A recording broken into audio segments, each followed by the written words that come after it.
Un nouveau numéro de votre émission Parcours des leaders s'ouvre sur votre télévision. Mesdames et messieurs, bonjour ou bonsoir. Tout dépend de l'heure à laquelle vous nous regardez. Mais surtout, bienvenue dans votre magazine. Aujourd'hui, nous recevons pour vous le professeur Boniface Kabissa, que vous connaissez certainement bien. Avec lui, nous allons échanger premièrement. Nous allons placer un mot autour de son parcours. Et deuxièmement, nous allons analyser certaines questions d'actualité qui vous touchent, qui nous touchent. Vous obtiendrez certainement une large vue sur toutes les questions d'actualité. Et troisièmement, nous allons parler d'un projet des constitutions que vous avez certainement entendu. Mais ici, nous recevons pour vous l'auteur ou parmi les ténors, le porte-parole, les rapporteurs. Il est avec nous sur ce plateau. Vous allez donc en savoir plus. Tenez-vous prêts parce que les choses sérieuses commencent. Monsieur le professeur Boniface Kabissa, bonjour. Bonjour. Et bienvenue dans Parcours des leaders. C'est moi. C'est moi qui vous remercie. Merci. Certainement, pour beaucoup, sans plus tarder, nous passons directement à l'essentiel. Beaucoup connaissent qui est le professeur Boniface Kabissa, mais pour ceux qui ne connaissent pas, qu'est-ce qu'ils peuvent retenir? Je suis Boniface Kabissa. Je suis originaire de la province de Bandundu. Je suis âgé de la soixantaine révolue, marié, père de 6 enfants. Voilà. Je suis docteur en criminologie de l'Université libre de Bruxelles.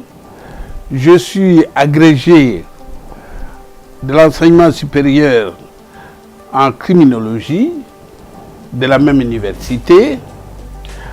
J'ai été inspecteur judiciaire des parquets jusqu'au grade d'inspecteur général adjoint chargé des crimes économiques.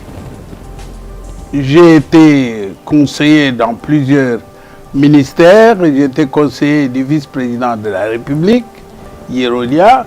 J'ai été conseiller du Premier ministre Antoine Gizenga, chargé de mission. J'ai été conseiller au ministère de l'Intérieur, plusieurs endroits conseillers. Et donc là, je viens de quitter le professeur Luzolo en tant que conseiller principal qui les soutenait dans toujours la lutte contre la corruption. Mais enfin, je suis le point focal des Stolen Asset Recovery Initiative, qu'on appelle STAR, c'est-à-dire celui qui cherche les avoirs illicites dans le monde. Donc, je fais partie des 180 délégués du monde qui cherchent les avoirs illicites. Voilà à peu près ce que je suis. En politique. Et enfin, je suis le rapporteur général et porte-parole du draft que nous avons fait dans notre collectif qui s'appelle Collectif pour la paix et la vérité, COPAR. Voilà. Et vous êtes professeur et homme politique. Comment arrivez-vous à concilier les deux? Je ne fais pas la politique d'une façon ostentatoire. Je viens de vous dire que je suis conseiller. En réalité, un conseiller ne peut pas être appelé homme politique parce qu'il n'a pas de décision à prendre. Le conseiller, c'est celui qui donne des avis. Et donc, je serai homme politique lorsque j'aurai des responsabilités pour lesquelles mes décisions auront l'impact dans la conduite des affaires de l'État. Et ça, je n'ai jamais eu. Par contre, j'ai apporté plusieurs pensées, aussi bien ici que dans le pays où j'ai vécu pendant 35 ans, je parle de la Belgique, et dans le monde judiciaire. Et ici, j'ai amené beaucoup de réformes. Malheureusement, lorsque vous concevez des réformes et qu'on les donne aux autres personnes, il y a un décalage pour son application. Voilà à peu près. ce qu'il y a. De partout où vous nous suivez, mesdames et messieurs et fidèles téléspectateurs de cette émission, certainement vous vous êtes fait une idée approximative, sinon générale, de qui est le professeur Kabissa. Et au regard de tout cela, puisque vous le connaissez mieux, vous me connaissez mieux, nous pouvons finalement aborder les questions d'actualité qui vous intéressent certainement. En parlant des questions d'actualité, il y a cette question de Minembwe. Affaire Minembwe qui fait parler tout le monde. C'est tout le monde qui est politicien, juriste et tout consort. Mais sauf qu'ici, nous avons un analyste et pas les moindres avec qui nous allons échanger autour de cette question. D'abord, professeur, autour de cette question des Minembwe, qu'est-ce que ces publics qui vous suivent peut retenir de manière globale sur ce qu'est cette situation? C'est quoi le problème Minembwe? Avant de vous parler de Minembwe, j'ai oublié un détail important, que lorsque Mouzé Laurent Désiré Kabila a pris le pouvoir, il est venu me chercher en Belgique pour mettre en place la police nationale. Je suis parmi ceux qui ont théorisé la philosophie de la police nationale que vous voyez là, ainsi que les services d'immigration. Et ça, il ne faut pas le passer en silence. La question de Minembwe. Minembwe, tout comme d'autres questions que nous allons parler, sont inscrites dans notre constitution. Et lorsqu'on a fait cette constitution, les gens qui l'ont écrite, pas au Congo, mais ailleurs, il y a des Congolais qui se tapent la poitrine pour dire qu'ils sont des rédacteurs de la constitution. C'est faux et archi-faux. Cette constitution a été écrite ailleurs par les étrangers. Pour les étrangers, on est venu faire, comme on dit, la déclaration finale. On vient avec, mais tout est bouclé dans la déclaration finale. Cette constitution a été faite, probablement en Belgique, parce que là-dedans, elle porte plutôt les empreintes culturelles de la Belgique. Et donc, dans cette constitution, il est prévu que, à l'article d'abord 2, au lieu de 11, vous avez 26 provinces. 26 provinces, vous vous rendez compte? Et les 26 provinces, est-ce qu'on vous a consolidé ou on vous a affaibli? On dit diviser pour régner. Donc les Congolais ont été affaiblis. Et nous-mêmes, nous avons accepté ça en validant cette constitution.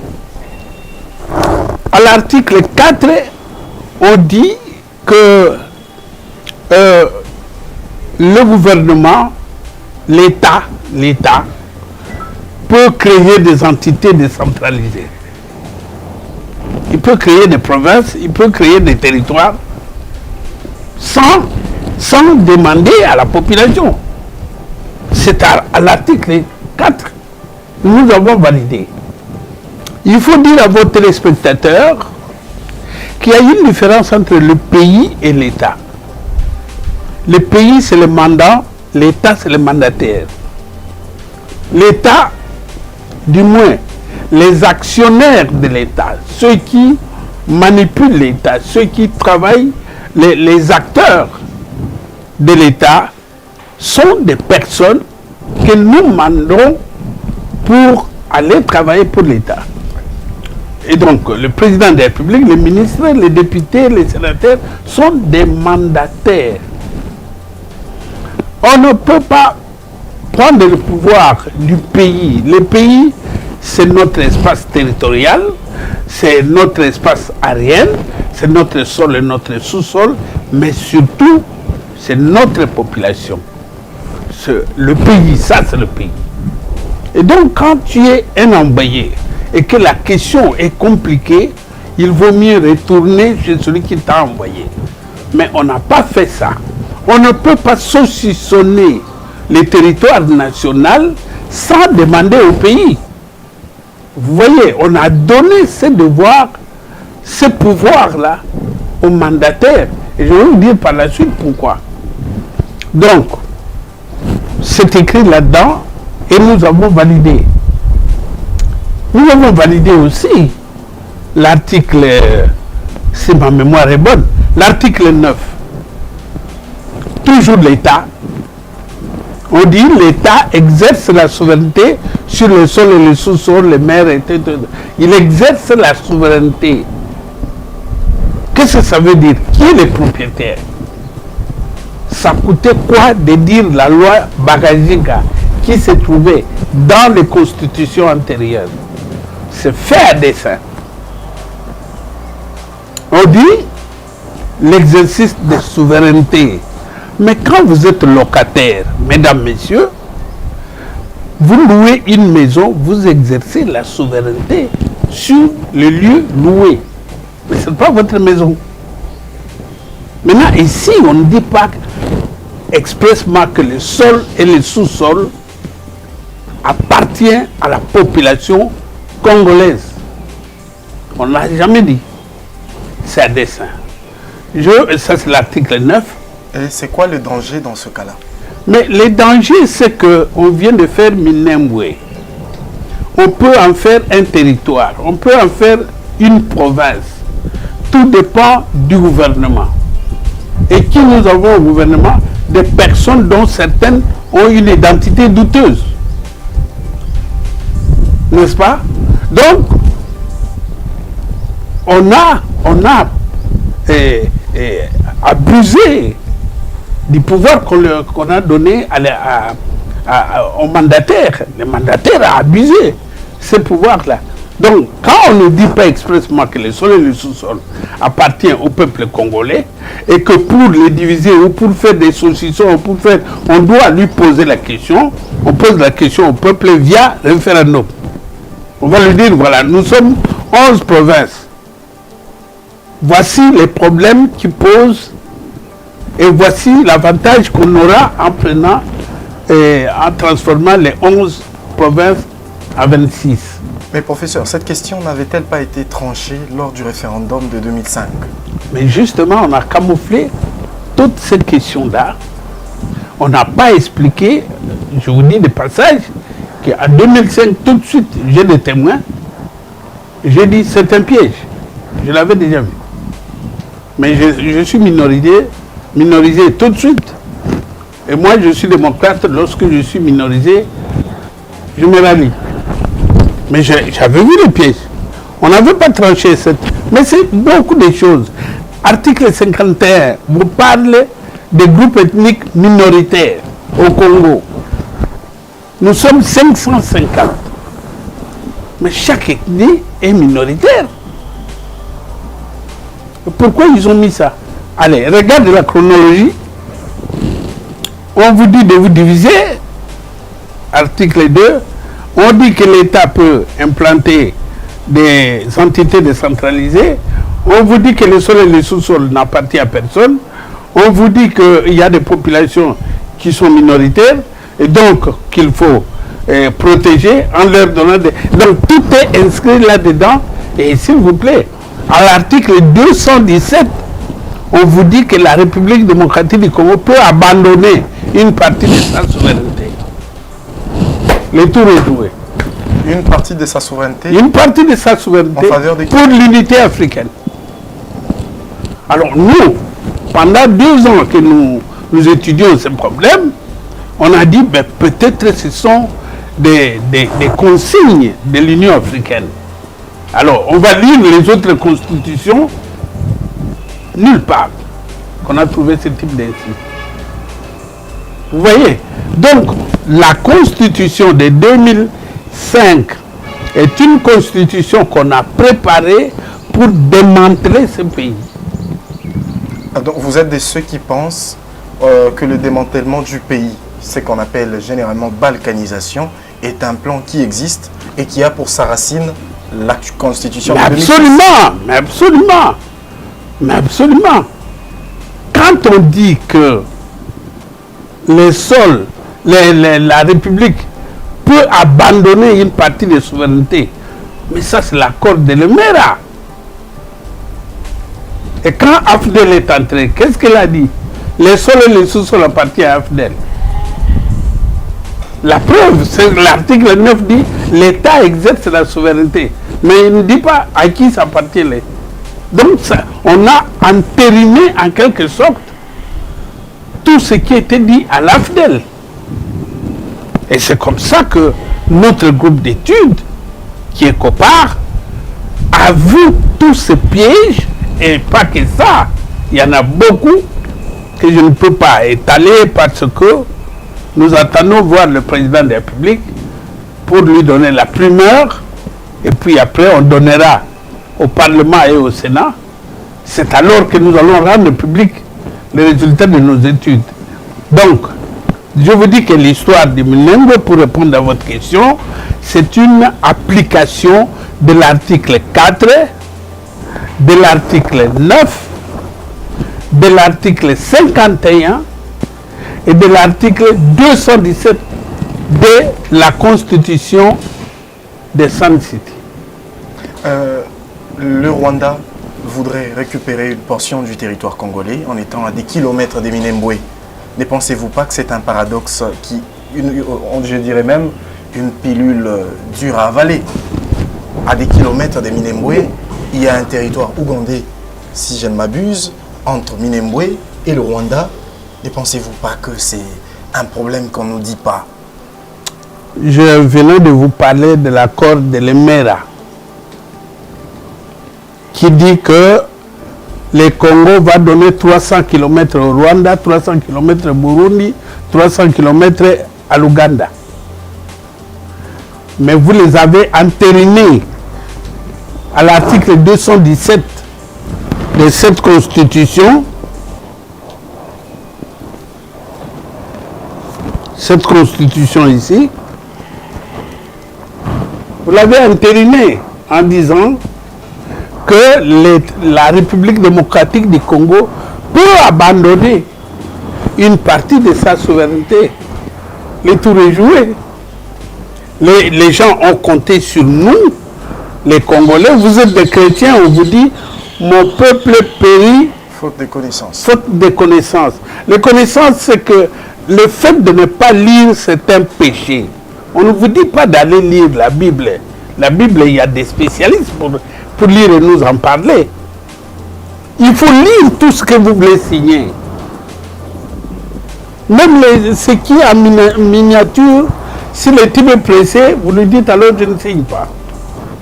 Donc, voilà, nous avons entériné. Mais le premier péché que nous avons commis dans cette constitution, c'est que Simon Kimbangu, avant de mourir, Patrice Emery Lumumba, avant de mourir, nous ont laissé un testament que l'histoire du Congo doit s'écrire au Congo et par les Congolais. Nous avons tous violé ce testament. Voilà ce que ça nous coûte. Nous devons revenir au départ et c'est pour ça que nous avons fait ce draft de la Constitution ici. Avant d'en arriver là, la question de Minembwe, s'il faut chuter avec celle-là, oui. On attaque finalement le troisième point qui est celui du projet du draft, que d'ailleurs vous aurez plus de temps à vous étaler largement là-dessus. En bref, pensez-vous que cette situation, cette question de Minembwe, avec la décision du chef de l'État annulant la décision voulant rendre Minembwe commune rurale, pourrait être une solution au problème? Oui, je pense que le président de la République a très bien fait et il a agi d'une façon opportune. Il ne fallait pas traîner, mais il ne doit pas s'arrêter là. Je pense que le président de la République doit punir ceux qui ont induit et les Banyamulenge en question, parce que finalement les Banyamulenge, ils étaient tranquilles, on les a induits en erreur. Eh bien, il y a des responsables qui doivent être punis. Et le président de la République a pris une bonne décision. Mais on doit aller plus loin. J'ai demandé à mon ami, le vice-premier ministre et ministre de l'Intérieur, d'envoyer tout à fait cessante une équipe des recenseurs, pardon, pour aller recenser les gens, identifier les personnes qui sont en Minembwe. C'est urgent. Pourquoi est-ce urgent aujourd'hui? C'est urgent parce que les autres populations qui ne sont pas ceux qui étaient là risquent de s'ajouter et compliquer la donne. Il faut qu'on identifie nos amis de là-bas et une fois identifiés, et puis on va continuer. Ce ne sont pas des gens que vous allez demander de les jeter dans l'océan. Hein. Ce sont des êtres humains, ce sont des personnes qui sont là et qui doivent trouver, on doit améliorer leur situation administrative. Mais pas de cette façon dont on a fait. À mon avis, si on demandait mon avis, eh bien, on va les départir selon les territoires différents. Les uns partent à Fizi, les autres dans d'autres territoires. Pourquoi on doit donner un territoire à une ethnie? C'est ça qui est dangereux pour le pays. Nous n'avons pas une ethnie, on lui donne un territoire à lui tout seul. Non. Il faut que maintenant, carrément, comme le président a suspendu, il annule carrément, eh bien, les populations de là, les uns vont appartenir à Fizi, les autres dans les différents territoires qui sont là. Et puis voilà, le village là-bas va avoir, je ne sais pas moi quel statut selon le nombre de populations. Les Banyamulenge en question sont-ils, selon vous, des Congolais? Puisque ça fait débat. Moi, je ne suis pas raciste. Vous savez, le problème, ce n'est pas de savoir s'ils sont Congolais ou pas. J'ai lu des passages, mais je préfère avoir recours aux historiens pour nous fixer exactement, parce qu'ils sont différents. Il y en a qui disent qu'ils sont là depuis 1959, d'autres depuis 1800. Dans tous les cas, que vous ayez resté 100 ans dans un pays, vous devez régulariser votre situation. J'ai un ami qui a fait 10 ans en Belgique sans papier. Comme il était proche de Mobutu, on ne lui faisait rien. Le jour que Mobutu est parti, on est venu lui demander des papiers. Il dit, oui, mais vos papiers. Vous voyez? Non, il faut régulariser la situation. Si vous êtes réfugié, vous régularisez votre situation de réfugié et puis vous entrez dans le processus. C'est aussi simple que ça. On ne va pas tuer les gens, on ne va pas jeter les gens dans le fleuve.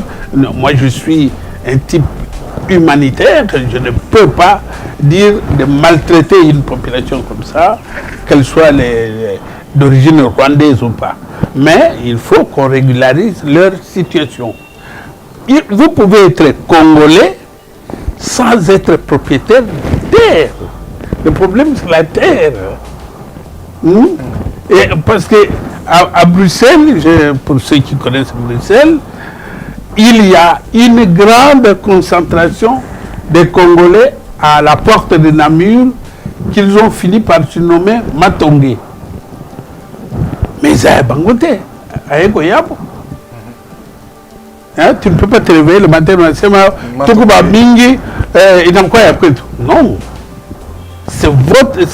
Vous êtes là par la décision de l'administration. Eh bien, vous gardez là, c'est bien que vous vous trouvez entre vous. Mais si vous venez avec les velléités de posséder ceux qui étaient avant vous là-bas, là, ça ne passe pas. Là, ça ne passe pas. Et je crois que le problème de Banyamulenge, c'est celui-là. Exactement. Vous avez certainement décrié certains articles, ou de manière générale, vous avez décrié la Constitution du 18 février 2006, notre Constitution en vigueur pour l'instant. Vous avez démontré, noir sur blanc, qu'il y a plus de 48 articles qui sont des articles pièges retrouvés dans notre Constitution actuelle et qu'il faudrait le plus vite possible anéantir, ou il faudrait le plus vite possible résoudre le problème, anéantir tous ces pièges de notre actuelle constitution si nous voulons garder le Congo en son état actuel et si nous voulons garder le Congo tel qu'il est au fait. Et pour cela, vous proposez, vous avez mis sur pied, vous et bien évidemment un groupe bien ciblé, que vous allez d'ailleurs nous présenter tout à l'heure, vous avez proposé un draft qui constitue une solution aux différents problèmes, aux différents pièges rencontrés dans la Constitution passée. Et à ce titre, vous l'avez dénommé Constitution de la Ve République, une constitution qui, dans une large mesure, donne des réponses aux différents problèmes de la République démocratique du Congo. Parce que depuis très longtemps, vous êtes de ceux qui ont toujours dit que l'actuelle constitution a des problèmes. De manière globale, pouvez-vous nous parler d'abord de cette constitution de la Ve République, sa genèse, ses motivations et le pourquoi principalement de sa constitution? Pourquoi est-ce que cette population qui vous suit devrait vous faire confiance, vous et cette équipe des scientifiques, je précise, et non des hommes politiques qui aviez mis sur pied cette constitution? C'est une très belle question. Voici la réponse. L'incident s'est passé à Charlotte, c'est une ville américaine. Je revenais de Lexington et je devais changer d'avion. Et je vois une fille qui m'appelle Papi Boni. Très loin là-bas, Papi Boni, je tourne, je vois une fille. Elle dit, elle est la copine à ma petite fille, Raïssa, qui a étudié chez vous à Lubumbashi d'ailleurs. Alors je dis, mais tiens, mais qu'est-ce que tu fais là? Tu pars au Congo? Non, je ne peux pas aller au Congo parce que je suis devenue américaine. Oh, et alors? Ben alors, pour aller au Congo, je dois aller à Washington, chercher le visa, je dois dormir là-bas, je l'ai fait une fois, j'ai perdu mon emploi, je n'y vais plus. Mais alors maintenant, qu'est-ce que tu fais à l'aéroport? Je suis venu déposer le médicament pour que mon ami, qui elle est américaine, mais d'origine rwandaise, elle amène ce médicament pour ma mère à Kinshasa, à Lemba. Je ne comprends plus. Je dis, mais... Ah oui, elle arrive à Kigali demain et puis le lendemain, elle sera à Kin. Elle n'a pas de problème pour venir à Kin, mais notre enfant à nous a des problèmes pour venir sur la tête de ses ancêtres. Vous voyez les complots? Alors tout au long du voyage, ça m'a travaillé. Là, je dis, mais je vais lire un peu cet article. L'article 10 de votre constitution que j'appelle désormais la constitution toxique. Et c'est là où je veux voir qu'il y a vraiment la mort de notre pays dans cette constitution. Et j'ai appelé les amis, des juristes, des criminologues comme moi, les sociologues, les anthropologues, les historiens, les théologiens même. Congolais, uniquement congolais. Les géographes, ils sont venus, je leur ai exposé le problème. On s'est mis en commission, chacun selon son domaine, pour étudier. Étudier quoi? Non seulement cette constitution, mais les raisons pour lesquelles notre pays tourne en rond comme ça. Depuis l'accession de notre pays à l'indépendance, vous avez le rouge qui signifie conflit politique. Vous avez les jaunes qui sont des tables rondes ou les fausses élections ou les dialogues ou je ne sais pas moi. Et puis le vert, nouvelle institution. Dès qu'on met les nouvelles institutions, les conflits recommencent, les dialogues recommencent et les nouvelles institutions. Dès que toujours comme ça, et nous tournons en rond. Eh bien, on est allé pour étudier tout ça et mettre un terme à ce cercle vicieux. C'est là où nous allons voir la puce, j'allais dire les microbes, qui fait que nous tournons en rond. Premier microbe, première partie de ce microbe, c'est le fait pour nous, Congolais, de ne jamais nous réunir entre nous. Nous appelons toujours les étrangers. Et les étrangers qui viennent vous réunir, mais ils viennent avec leur culture à eux. Et ils injectent ça comme un microbe. Parmi ces microbes, celle de partager le pouvoir à la tête des présidents, et le Premier ministre. Ça a commencé à l'époque de Savubu et Lumumba. Ils se sont battus, vous connaissez la conséquence qui est arrivée jusqu'à nous aujourd'hui. Et puis, Lumumba Mobutu et Etienne Tshisekedi ont dit non. Tshisekedi, Premier ministre autonome, vous connaissez la guerre. Et puis, voilà, nous en sommes là. Alors, qu'est-ce qu'il faut faire? Eh bien, enlever cette puce-là. Parce que cette puce, ces microbes ne correspondent pas à la culture africaine qui est la nôtre, à notre culture bantoue. On ne peut pas partager les pouvoirs au sommet de l'État. Nous devons avoir un responsable qui répond du mal et du bien dans notre pays. C'est le président de la République. Et donc, si nous avons un président qui nomme les ministres, le premier ministre, les ministres, qui est responsable de tout, et s'il fait du mal, nous les jetons, comme on a jeté Mobutu, comme on a jeté Joseph Kabila. Vous voyez? Donc, tant que nous n'avons pas ça, regardez maintenant la situation actuelle. Le président Tshisekedi, les difficultés qu'il a, il ne peut pas renvoyer un ministre parce que dans les camps d'où il vient, on dit non, non, celui-là ou rien. Le président signe une ordonnance, le ministre refuse de l'exécuter et rien ne lui arrive. Il est toujours au gouvernement. Vous voyez la faiblesse qu'il y a d'un chef comme ça dans un pays aussi pauvre que le nôtre. Il ne faut pas dire que nous sommes un pays riche. Voilà. Alors on a travaillé, on a trouvé tout ça dans cette constitution et donc nous avons élaboré ainsi les drafts de cette constitution de la Ve République. Cette constitution de la Ve République a corrigé 48 articles. Nous ne prétendons pas avoir tout corrigé. Certainement, on en trouvera d'autres. Mais nous, on est allé à l'essentiel. On a trouvé ces articles toxiques, on les a remplacés. D'autres articles sont tout à fait muets.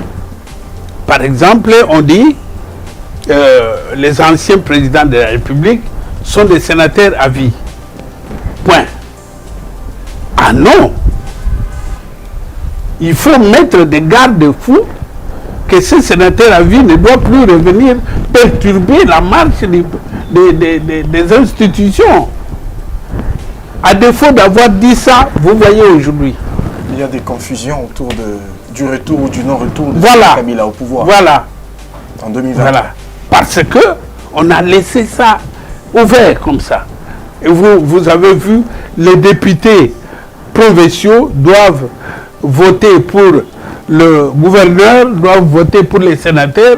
Vous avez vu la corruption au grand jour ici. Des valises de millions. Des valises de millions qui s'est passé, qui faisait la honte de moi qui suis le port focal des stars au nord d'ici. Dans 2 réunions, je n'ai pas ouvert ma bouche.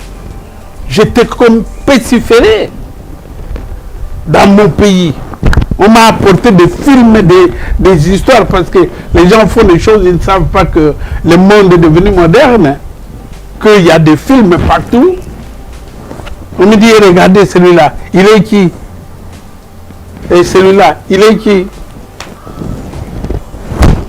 Donc, on ne peut pas. Et la plainte contre l'ancienne constitution n'est pas seulement la plainte des copards, mais c'est tous les hommes politiques qui en parlent.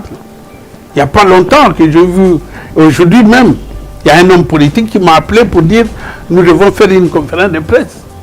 Il y a Baba Kyungu qui l'a dit. Hein? Un jour, nous étions en pleine réunion et puis quelqu'un a vu la vidéo de Papa Kyungu qui dit mais regarde, il le parle. Donc je descendrai à Lubumbashi, je vais rencontrer les autorités que j'estime qui sont sincères, comme Papa Kyungu, comme Moïse Katumbi, pour leur expliquer les biens fondés de cette constitution. Par exemple, l'article 10, qui dit un Congolais a perdu sa nationalité. Mais la nationalité d'un Congolais d'origine, c'est une nationalité du sang. Il ne peut la perdre. Il ne peut pas la perdre. Il ne peut pas la perdre. Le sang qu'il a eu de son père ou de sa mère ou des deux.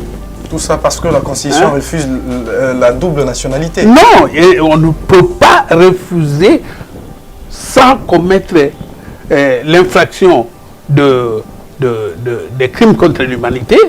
Tu ne peux pas refuser à quelqu'un de prendre 3, 4, 10, 20 nationalités. Les gens qui voyagent, ils savent. Quand on arrive dans les frontières, aux États-Unis, vous avez combien de nationalités? Il y en a même, j'ai vu un monsieur qui en avait 7. N'est-ce pas pour sauvegarder cette nationalité congolaise? Mais au contraire, c'est pour la détruire. La nationalité congolaise est tellement forte qu'en interdisant aux Congolais d'aller prendre d'autres nationalités, on l'affaiblit. Ils sont obligés de rester là-bas. Ils sont obligés de rester là-bas. Je venais de vous parler d'un enfant qui ne peut pas revenir. Et combien des intellectuels que nous avons à l'extérieur qui ont eu de bonnes formations. Quel est le premier capital d'un pays? C'est sa population.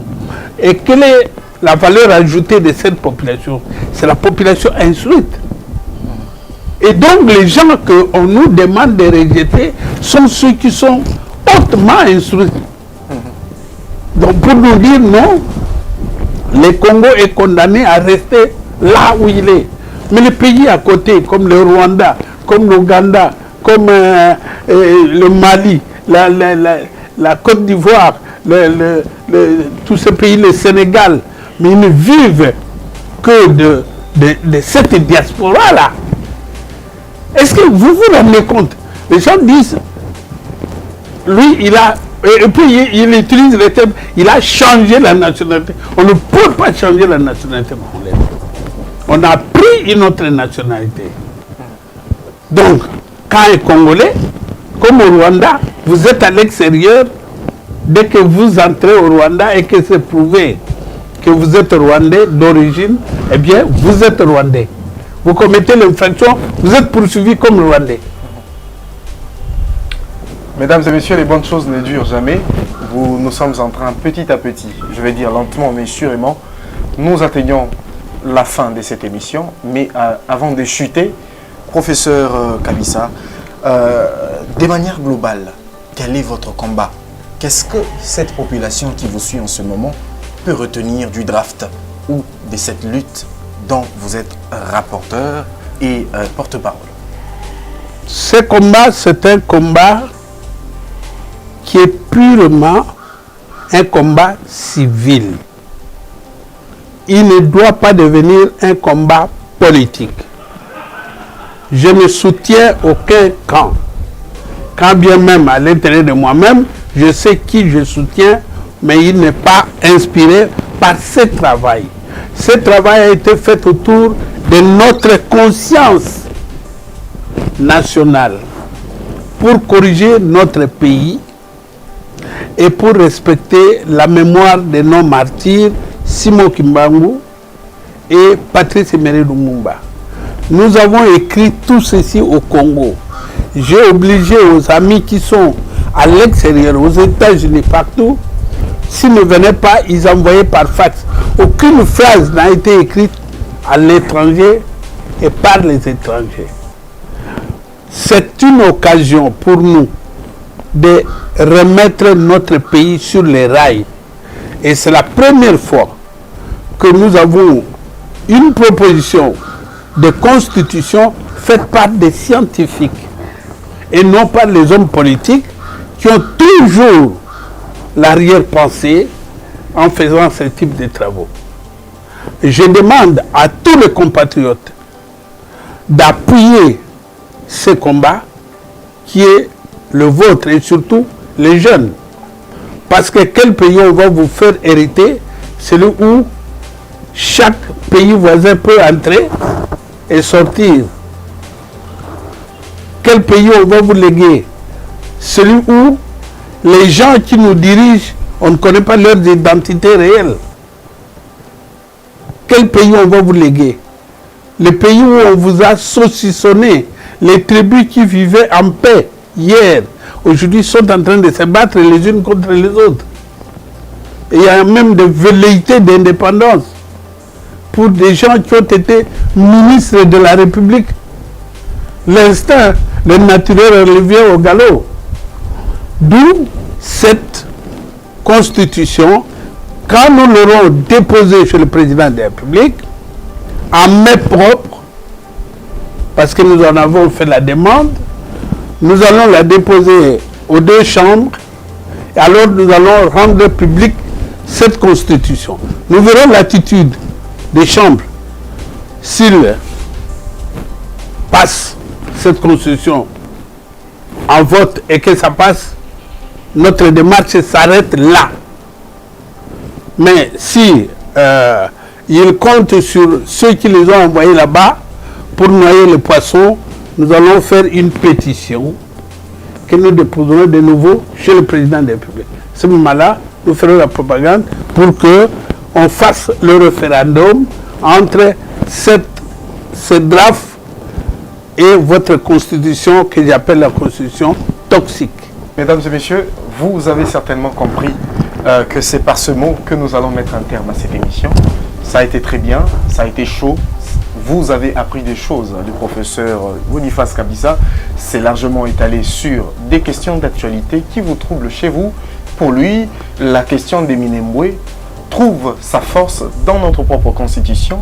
Nous pouvons chercher des boucs émissaires, on peut pointer du doigt qui que ce soit, mais le premier ou la première chose à pointer du doigt serait notre constitution, parce que tout ce qui est en train de se faire là-bas n'est que l'entérinement de ce qui est contenu dans notre constitution. Exact. Et tour à tour, il a pu démontrer à quel point la constitution, l'actuelle, celle de 2006, que nous avions votée par le référendum, est vraiment toxique, comme il le dit, en ce sens qu'il y a plus de 48 articles qui ne réunissent pas ou qui sont pièges, dans ce sens qui ne tournent pas pour l'intérêt du Congo.